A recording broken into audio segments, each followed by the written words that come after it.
So just a few reminders and announcements to begin. There's a homework that's been out there for about 10 days now. It's due on Tuesday, and it involves you implementing the decision tree learning algorithm. And if you're a grad student, also a variant, and experimenting with things like cross-validation and such things. I hope you have started. This homework, those of you who started might agree with me. It could take some time. No? Oh, okay. Takes time is a bit of an understatement. I didn't say it takes time. It could take some time. Depending on your level of comfort with Python and such things, the amount of time could stretch out. So please start soon. We've given you a structure of the code that is highly recommended, but it's not required, meaning that if you feel that you absolutely refuse to use Python, yeah, use your favorite language. I think in the poll that we had at the beginning of the semester, I think 95% of you said you're okay with Python. Do use Piazza for discussion. I know there's a lot of discussion already going on, and we are trying to catch up with the discussion and also help each other out if you know tips and tricks about things like a good Python IDE or these sorts of things that are not really related to machine learning. I mean, all this boring stuff that we all need to do to get our code to run some places. Take advantage of office hours. We don't have one tomorrow, but we will have office hours next week again before your homework is due. So do take advantage of office hours. Are there any questions about the homework?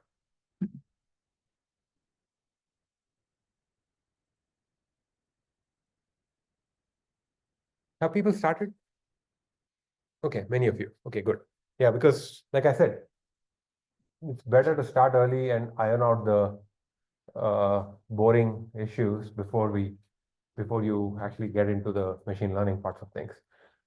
Try making submissions on Gradescope to see if nothing crashes, just to get the pipeline going. I think the second homework will not be this tedious from the logistics point of view, so we will increase the difficulty. How do you recommend you go about building a tree? The question is, how do I recommend you go about building a tree? I'm assuming you're asking for data structures, not algorithms, right? The algorithm for building a tree is, of course, the ID3. There are different ways to do this. So one approach is to create like a class for a tree, for example, or a data class. If you're familiar with data classes in Python, that could be useful. Another approach could be to just have dictionaries where the key is a feature value. The key contains some combination of a feature and the value and the every value, the key value pair, right? So the key is the feature and the value that the feature takes. And the value could be another dictionary. So you have a dictionary of dictionaries that represent a tree, or you could come up with your own data structure. If I were to do it, I would use a data class. But it's your design, it's your choice. I would prefer using a data class because I just lose track of dictionaries. So it makes my life a little easier. Do you have any thoughts, Oliver? No. Okay, see, so you could do it in multiple ways, but it's a choice. There was another question that came up in office hours that I just wanted to touch upon. One of the questions in your homework, in the experiment part, asks you to build the majority baseline. Now, the majority baseline is a very, very simple but an important idea. The idea is that if you were to, instead of actually training a classifier or training a model, you pick the most common label among the ones the ones in the training set. And for every future example, you predict the same label. What is the error or the accuracy or some sort of metric performance for that particular prediction rule? where the prediction rule says no matter what the example is, you assign the most common label. Now, this is a very, very simple idea, right? It does not take too much effort to even discover the most common label, but it turns out it's a very important idea because in some sense, if you train a decision tree or if you train a model that does worse than majority, then your learner is actually hurting, right? Its behavior is worse than this sort of simple rule that says, don't even look at the example, just predict, just assign the most common label. So that means that it's actually not using the features in the best possible way. This is almost like a sanity check. We'll talk about performance metrics and so on as we go along, but I just wanted to mention this because it's an important idea that you need to kind of think about whenever you encounter a new data set. For classification, the most common label. For regression, the mean label or the mean value that's assigned to the thing in the training data. And these sorts of simple heuristics give you a sense of the difficulty of the problem. Imagine that you have a binary classification problem where you have two labels, plus and minus, and these are equally distributed. What's the majority error or the majority accuracy? 50%. It tells you that if you assign a label, the most common label, you cannot get more than 50% on future. Well, you're only going to get 50%. And that's telling you that you really need to look at the features. On the other hand, let's say that you have the other extreme. You have a data set where 99, let's say you have a data set with 100 examples and 99 of them have the label plus and one of them has the label minus. What's the majority label? It's 90, well, the majority label is plus and the majority accuracy is 99%. That seems amazing, right? Maybe 99% is incredible because your classifier, your silly prediction rule of just picking the most common label gets 99% accuracy. At that point, you have to start thinking whether accuracy is the right metric. Maybe you don't really care about accuracy. Maybe you care about getting the label right on that small class of negative examples. Imagine the task is has something to do with diagnosing a rare disease. You care more about getting the diagnosis right than saying that, yeah, everyone else in the world is fine. So accuracy may not always be the right metric, but always it's worth thinking about the majority label. Because in this case, if you care about the label plus and that is the label that matters for your application, then your majority classifier is amazing. Maybe you don't even need to train a classifier. Yeah, just predict plus all the time and save yourself the effort of using machine learning.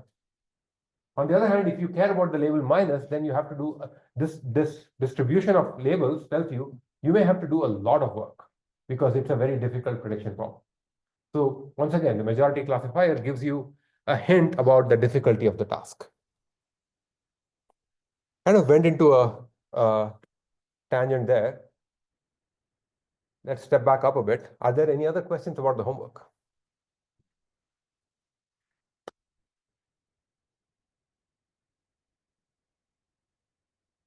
One other announcement, which is the font is not great, but at least you can see the big text. Tomorrow is Utah Data Science Day, Data Science and AI Day. Events start at 10 a.m. and go on till 4 p.m. We're going to have a career fair. There's something called a networking lunch. We have Dieter Fox telling us about robot GPT at 2 p.m.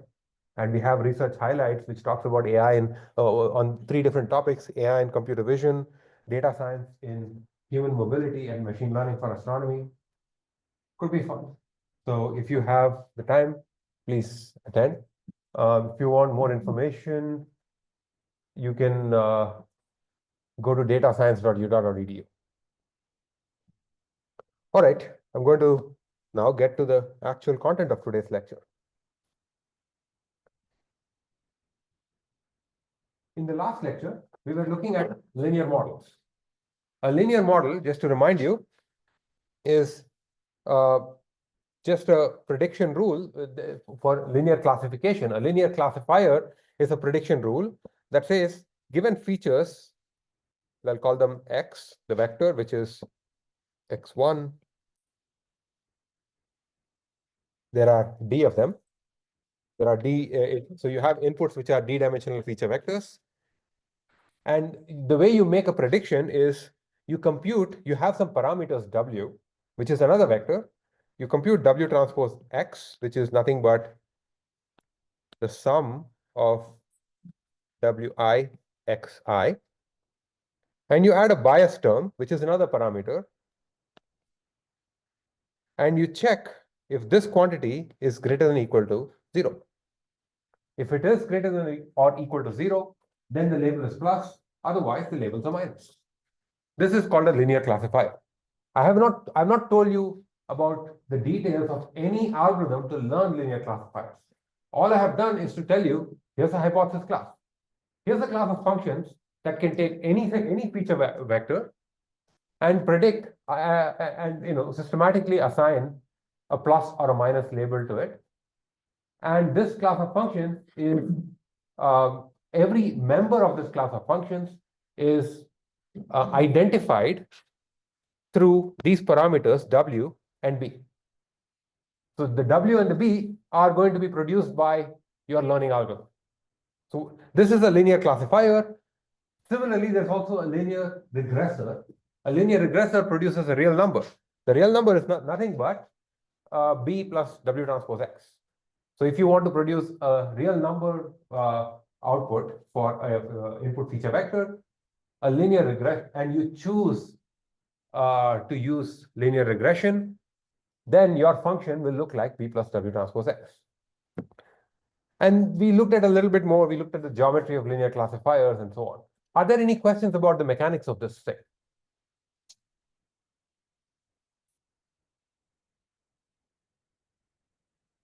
If there aren't any, we're going to look at this other question of, sure, I've told you a class of functions. Why are they interesting? Do they contain any interesting concepts in them? Why do we spend our effort designing learning algorithms for them? So what functions do linear classifiers express? I will point out, mostly through examples, that they contain in them Boolean conjunctions, they contain in them Boolean disjunctions, they contain in them something called M of n functions, but they do not contain all possible functions that can exist. There are rather simple but important counterexamples or examples of functions that are not linearly separable. Then I'll introduce this idea, important idea of feature space transformation that essentially warp around the features so that even functions that are not linearly separable can be made linearly separable. So let's dive in. The linear classifier is an expressive hypothesis space. Many Boolean functions are linearly separable. What that means is, when I say linearly separable, that means for many Boolean functions, there exists a certain line or a plane or a hyperplane that puts all the trues on one side and all the falses on the other side. Okay? Linearly separable means there is a data set is said to be linearly separable if all members of one class sit on one side of a line and all members of the other class sit on the other side of the line. And I say line, I mean line or a plane or a hyperplane. So importantly, not all Boolean functions are linearly separable. In contrast, remember, for decision trees, every Boolean function can be represented by a decision tree, which means the set of linear classifiers is definitely smaller than the set of functions that that a decision tree can represent. There are functions that decision trees can represent that linear classifiers cannot. So let's see some examples of what it can and cannot do. Let's start off with a conjunction. A conjunction is nothing but an and. In this table here, we have three features, x1, x2, and x3. And I'm using the convention that 0 is false and 1 is true. And notice that, and we have the label y. And notice that y is 1 if and only if all three x's are 1. So this is a conjunction. It's simply saying that y is 1 or y equals x1 and x2 and x3. I claim that this function is linearly separable. And the way to show that is rather simple. We can just show that by construction. It turns out the function y is x1 and x2 and x3. By the way, if you have not seen this notation before, this symbol is to be read as and. So that function is equivalent to x1 plus x2 plus x3 is greater than or equal to 3. How do I prove that? First, let me prove it to you with words, and then I'll show you the example. Notice that, first of all, x1, x2, and x3 are all 0 or 1. A conjunction is true if all three of them are 1. When I say x1 plus x2 plus x3, that's equivalent to counting the number of 1s. So this inequality is saying the number of 1s should be at least 3. Why 3? Because there are 3 features. Among the 3 features that are there must be at least 3 1s. And that can only happen if you have a conjunction. There's a question. Yeah, why would we need to specify the greater than part? If we're only dealing with 3 different x's, the maximum value could only be 3. Excellent. So I'll repeat that question. Why do we need greater than or equal to? I could have just said what x1 plus x2 plus x3 equals 3. And you'll be right if you do that. Except the thing that you describe is not a linear threshold unit. A linear threshold unit, by definition, is an inequality. It slices the space into 2 parts and says one side, all of it is plus, the other side is all minus. In this case, it turns out that one side, all of it includes exactly 1 point, which is on the line. But because the function class is defined as an inequality, we have to use an inequality. But there's also a more boring way of proving this. The way to do that is just, compute the value of x1 plus x2 plus x3 minus 3. And, well, the only place where it's 0 is when all 3 of them are 1. And then I can ask, what is the sign of this column here? What's the sign of that column? With the convention that negatives have a sign that is false and positives have a sign of true, and 0 is positive. Then you get this column, which agrees exactly with this column here. Any questions?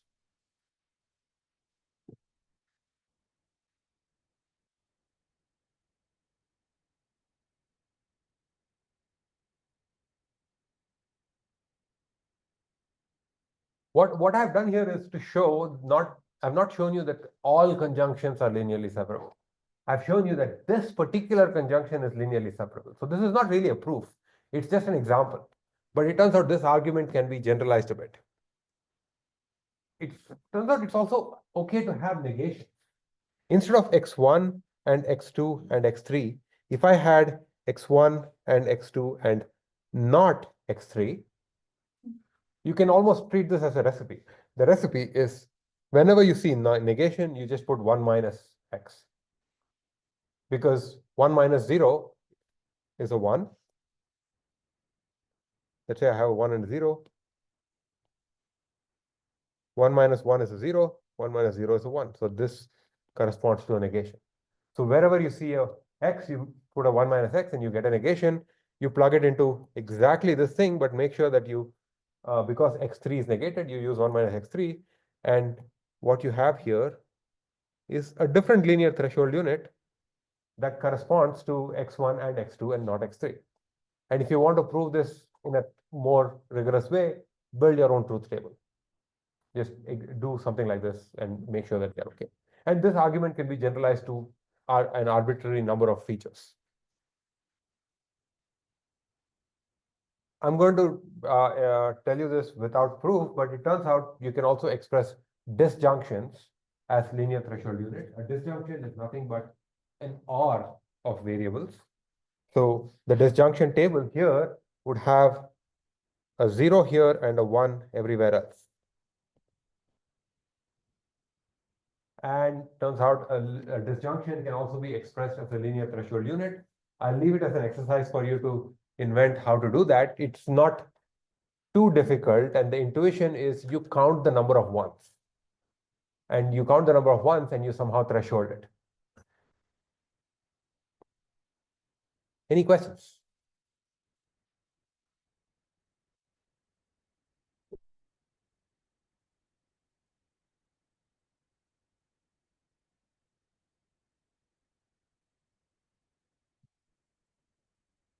Let's look at another set of functions. This one's slightly more complicated. And it turns out this actually generalizes both disjunctions and conjunctions. It's a set called M of n functions, or M of n rules. Imagine that you have D features, many, many features. Among them, you decide upfront that exactly n of them are interesting. Some fixed n of them are interesting and relevant.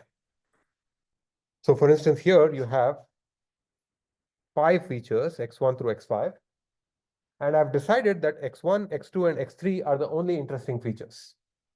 x4 and x5 are irrelevant. And then you have another thing that defines the function, a number m. M is a number between 0 and n. And the rule is the output is true if and only if at least m, in this case 2 out of these n, in this case 3 variables are true. So for instance, I could have a rule that says I have 5 features, all of them are Boolean, 0 or 1. The output is true if and only if at least any two of x1, x2, and x3 are true. That's a well-defined function, right? You can imagine how to write a truth table for that function. Turns out that is a linearly separable function. It's and the reason this function is interesting, other than the fact that it makes for a useful machine learning exercise, the reason this is interesting is because this allows you to say things like, in object recognition, conceptually, you can say, there's a person in this photograph if at least some of these attributes are present in that photograph. You may have some occlusion, some parts might not be visible, but at least there are at least a leg or a head or something like that, without being too gory. Any guesses on what a linear threshold unit might be for this function? Yes. x1 plus x2 plus x3 is greater than or equal to 2. So there's a suggestion here, x1 plus x2 plus x3 is greater than or equal to 2. Does anyone agree or disagree or wants to say anything else? 2 thumbs up, many thumbs up. Okay, so it seems like you're all quiet, but you have thumbs. So indeed, this is the linear threshold unit that captures this idea. And the way to think of it is, first of all, there are 5 features, but the 2 of them are irrelevant. They don't need to feature in the classification rule. So there are 3 of them left, x1, x2, and x3. And when I say at least 2, that's like asking, count the number of truths. Counting the number of truths is exactly the same as adding them up. You add them up, the number of truths is x1 plus x2 plus x3. And if that count is at least 2, then the label is true. So it turns out that any M of n rule can be written as a linear threshold unit. Any questions about this? Yes.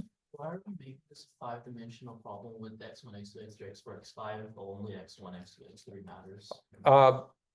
In general, we may not know which features are relevant. We may have, for example, in your homework, your data set has 6 features. Are all of them relevant? Maybe they are, maybe they are not, but you don't know. In general, when you are starting off when you're implementing machine learning solutions, for the most part, you do not know which features are relevant. You may have a strong intuition about which features are absolutely irrelevant, but among the set that might be relevant, you don't want to rule it out entirely. So this particular function here is one M of n rule, but there could be another M of n rule that says at least 3 of x1, x4, and x5. That's a different M of n rule in the same set. By the way, that's a conjunction. That's a different M of n rule with the same set of features, right? So we do not know which M of n rule might be the right thing. Are you just in these 2 examples, are you just assuming that you'll know those? Yeah. This is just for the sake of example. The idea being, no matter which M of n rule you pick, turns out there exists a linear classifier that is equivalent to that. Just like in the previous case, no matter which conjunction you pick, there exists a linear classifier that's equivalent to that. Which means the set of linear classifiers contains all conjunctions, it contains all disjunctions, it contains all M of n rules. Other questions? But it turns out not everything is linearly separable.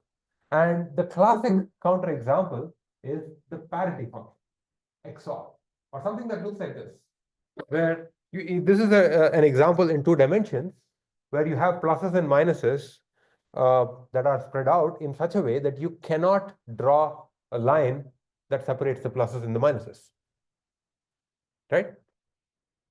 You can stare at it a bit to convince yourself that's true. There is no straight line that can separate the pluses and the minuses. Yes. Do any non-trivial example other than Sorry?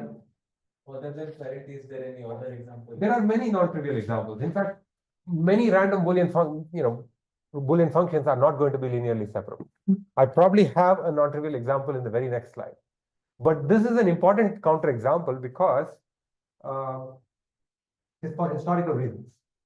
When we come to perceptron, the algorithm, I'll talk about that. I'll talk about it right now because it's relevant here.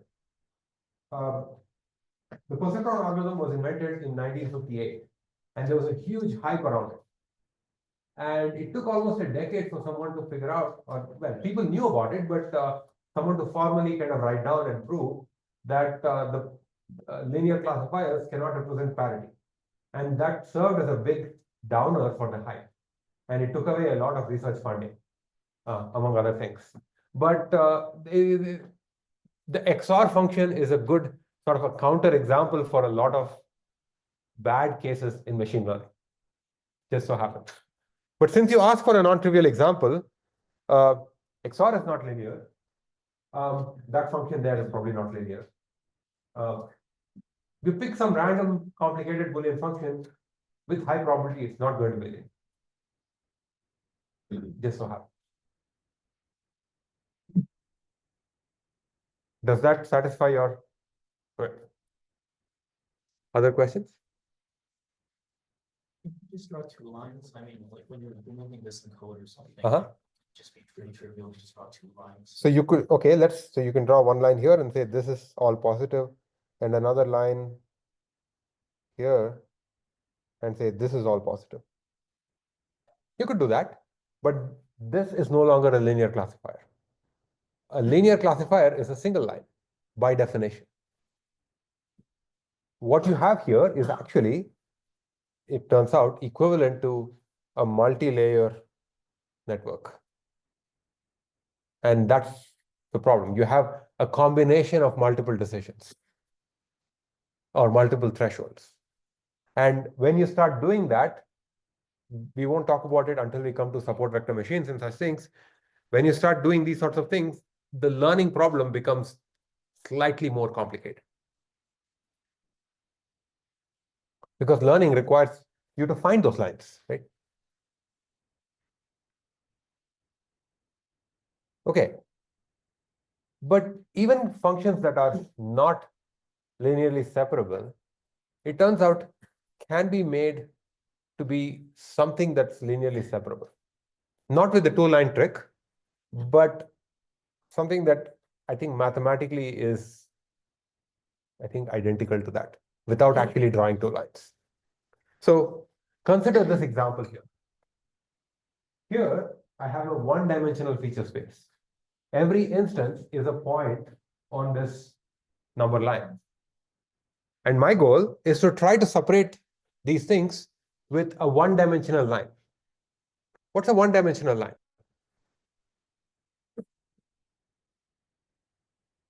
So I'm hearing multiple answers. Somebody raise your hand. A point. Two people say point. Point on the line. It cannot be a line because a line actually goes, it's no longer on this dimension. A one-dimensional line is just a point.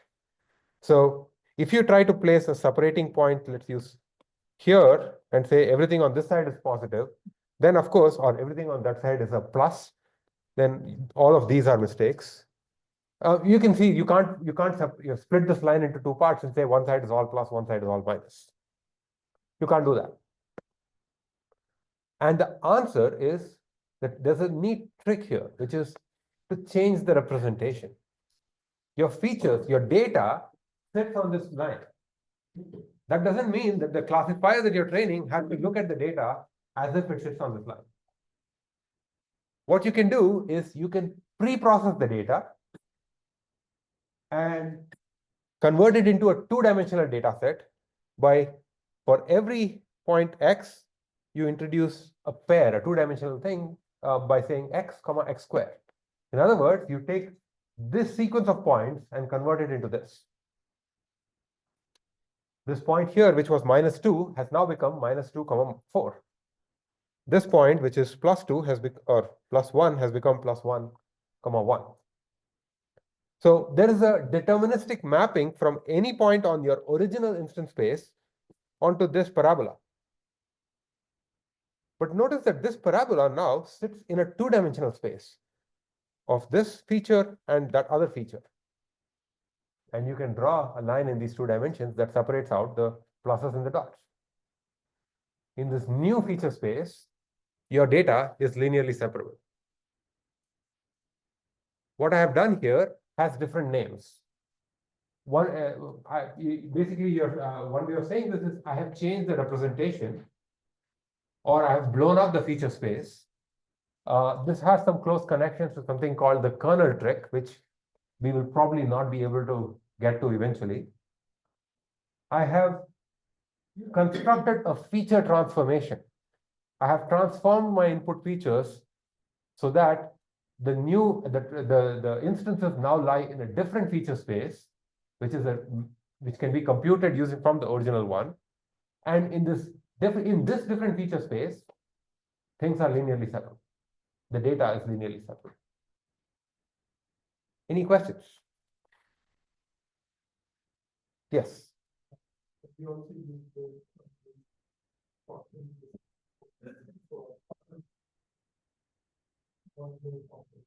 Like XOR. In fact, that's an exercise for you. It's a good question. I'm not going to tell you the answer right now.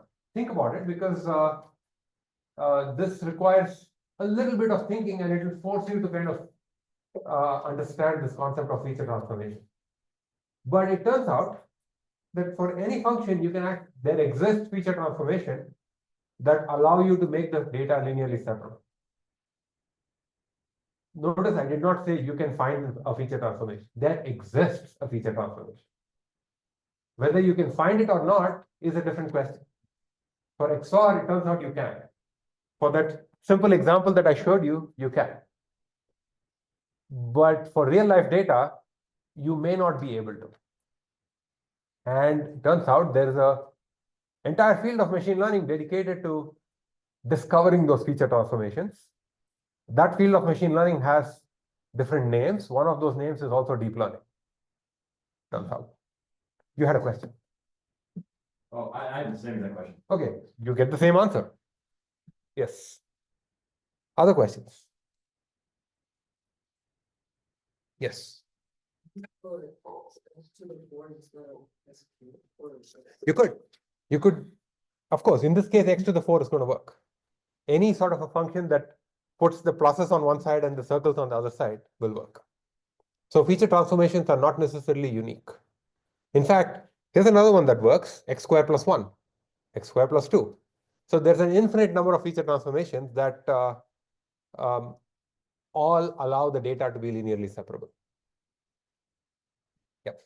Three dimensions also. So can you say that? That like three dimensions also. Yeah. Yeah, you can, when you do feature transformation, you are allowed to increase the dimensionality, you're allowed to shrink the dimensionality. You're essentially saying your original instance space, I'll call that X, is in some d-dimensional space, right? You are inventing a function, I'm going to call that phi, and phi of X now lies in some n-dimensional space. And the trick is to come up with that function phi so that the new data point in this n-dimensional space, the new data points are linearly separable. In this case, the function phi, for this example, if phi of x is x comma x squared. I have gone from one-dimensional to two-dimensional. Nothing stopped you from going to a three-dimensional space, but for this, it's probably not necessary. Yes. Once you've got this linear classifier here in this newly represented space, how would you then describe the linear threshold unit for that? It's in the newly represented space. Okay. So it's a line in this space, right? So instead of x squared, instead of x and x squared, let me call this z2 and z1. It's just names for dimensions, right? So this is a line that says z1 w1 plus z2 2 plus b is greater than or equal to 0. Okay. Just so happens that z1 is x and z2 is x squared. Okay, so long as you indicate, like if we were doing a problem for this, so long as you indicate what your representation is, you can make a linear threshold unit. Yes. Yeah. Yes. Other questions?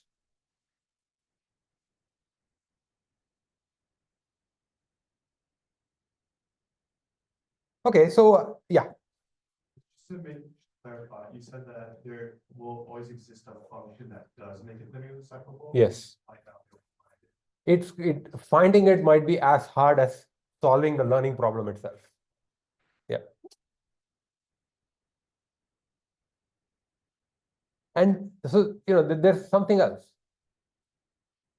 There may be data sets that are not linearly separable, but often a linear classifier might be a good approximation, at least to get started.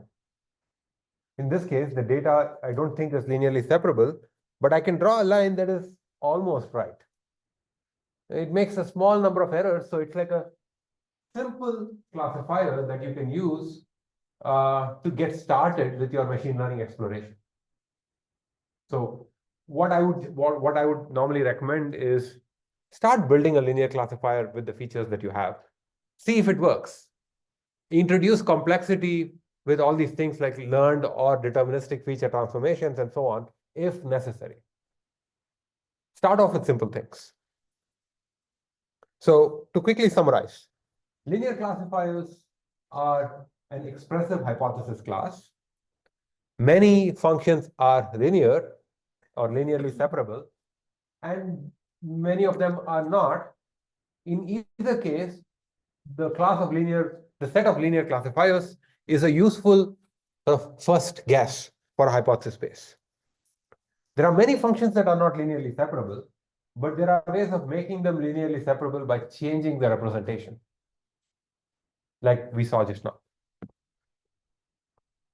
Any questions? Yeah. What is expressive hypothesis? It's just a hypothesis class that contains many interesting functions. There's nothing. It's not a formal thing. Okay, one other technical point I wanted to mention with respect to the linear classifiers. We saw this in the last lecture, but I wanted to revisit this. Why is the bias term necessary? A linear classifier is just this separator, right? B plus W1 x1 plus W2 x2 is greater than or equal to 0, corresponds to this entire half space. Now, you could ask, what would happen if the bias term were not present? If the bias term were not present, the decision boundary, the line that separates out the two sides, plus and minus, the decision boundary does not, the equation looks something like that, which means the decision boundary has to go through the origin. You are only allowed, your learner is only allowed to entertain lines, planes, or hyperplanes that go through the origin. And that makes the class of functions less expressive. You can no longer separate data sets that look like this.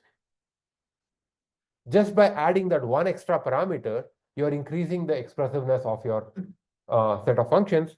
So always keep a bias term around. So you can't draw a line because it may look something like this. Always keep a bias term around. Many machine learning libraries, when you have linear models, when you use linear models, by default, they assume that you are asking for a bias. You get the option of turning that off if you know something about your domain, but there's no reason to, and I would recommend not doing that. It's worth keeping it in mind because even practitioners who have been doing this for a while can occasionally forget to do that. I've seen an example several years ago now where in a task, in a problem involving natural language processing, a friend of mine was trying to replicate a paper and everything was perfect. I mean, they rewrote the whole code and everything worked, but they could never get the accuracy that's reached in the paper. So it was always like 3% off. Every single thing they did was 3% below, 2 to 3%. And after, I think, maybe weeks of debugging, they found that they had accidentally forgotten to use the bias term. And by adding that one extra number, they get the 3%. So, this is a person who had been very familiar with all of these things, but it's when you're writing code, we all write code that has bugs. And this is a kind of a bug that you might accidentally introduce. Yes. By keeping the bias term, does that open up the opportunity for the learner to potentially learn models where, say, the bias term ends up being 0 and then goes through the origin? In theory, yes. In practice, you don't get exact zeros, you get nearly zeros. You might get like 10 power minus 8 or something like that, but you don't necessarily get zeros. Okay.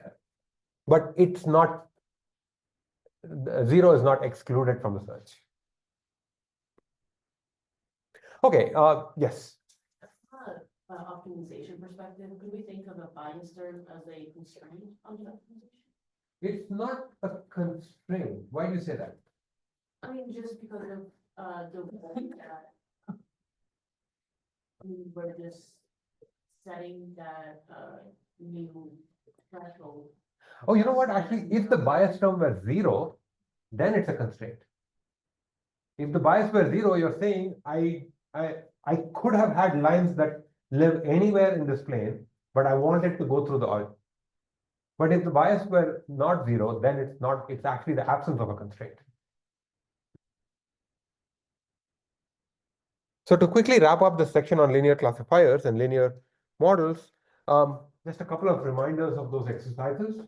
Try to represent a simple disjunction as a linear classifier, and also try to apply the feature space expansion trick for the XOR function. And I'll tell you right away, there are many answers for the second, actually both questions, many correct answers. So you could even compare with each other.